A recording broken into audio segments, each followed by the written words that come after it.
You may hear God one way and I'll hear God another way, but when it all comes together, we all got one instruction that's going to help us move in the same direction. But we all have to be in tune. When one person ain't in tune, you throw off everybody else. When you're not in tune with God, I don't care how minor you think your place may be in ministry. When you're not tuned in with God, you throw everybody else off kilter. You throw everybody else off. Because we all working together. So we all got to hear what God is saying. Because God has a purpose for you. He has a plan for you. He has a destiny for you that he's ready to fulfill in your life. But you have to hear the instruction on how to get there.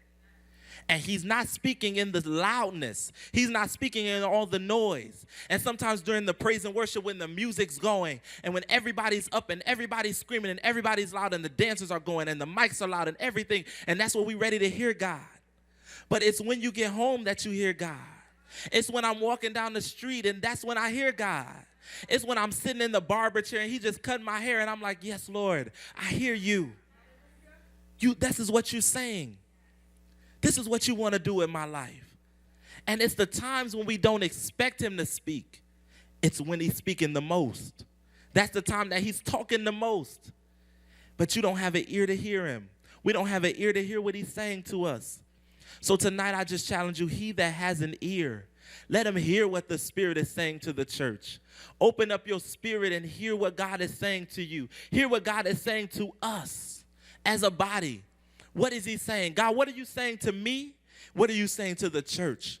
Sometimes God, maybe what God is saying is not for you. Maybe what he's speaking to you is for your husband or your wife or your son or your daughter. And so they're waiting on you to speak. They're waiting on you to get the instruction so that they can know their next move in God.